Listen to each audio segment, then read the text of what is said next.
Hello, my name is Janet Handy, and I'm the Vice President and Chief Nurse at Carolinas Medical Center Mercy, located in Charlotte, North Carolina. I'm Maureen Fogel. I am the Nursing Director for Professional Practice, and I'm also the niche coordinator at Carolinas Medical Center Mercy as well. I'm Lisa Lee, and I'm the GRN for 7 North. We'd like to tell you about where we've been involved.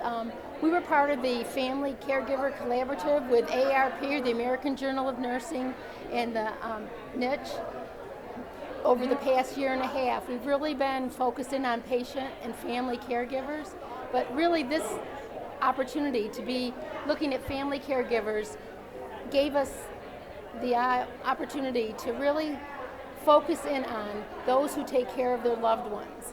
It encouraged us to be able to use what we learned through niche, to be able to listen to family caregivers, and to provide support for them. So as part of the grant, we were able to devise a program, and we'll let Dr. Fogel tell you a little bit more about that.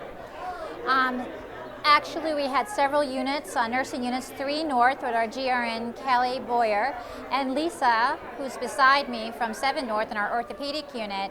And for the past several months, we have collected data, we have developed tools and interventions. We've interviewed with our patient family caregivers and also with our community action group that is part of our Plaintree Hospital, all in the name of making sure that we have a great experience when they come to the hospital and that they're prepared for discharge for their loved ones, as Janet was saying.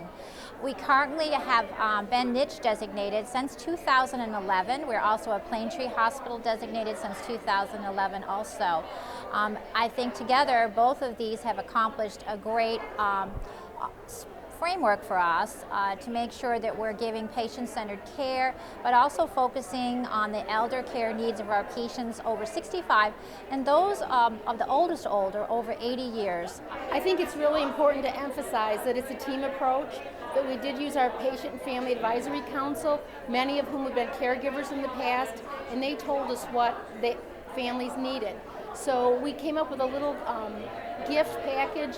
It was like something to give the caregivers, and Maureen and Lisa Lee and Kelly Gardner, one of our other nurses and our GRNs, really put a lot of thought into it. It was a bag that they could put their different supplies into, but it had some hand lotion, it had in hand sanitizer, it had a neck cushion, and that neck cushion, was to give relief for the caregiver, and they really liked that.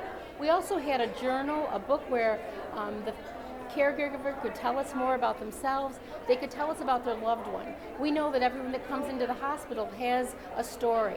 So this was a way for our nursing staff, our frontline nurses, to be able to hear the story and know who was in that bed and what they had lived in their life and how we could honor them and take care of them. So this whole program has made us work together as a team. As a chief nurse, I have a very little role in it. It's Dr. Fogel and the frontline staff who've really made a difference. I'd like to recognize the other disciplines, pastoral care, physical therapy, our volunteers, who also supported us. We believe that patient and family-centered care takes all of us, and what we've learned through being part of NICHE and the AARP and American Journal of Nursing has made us a better organization.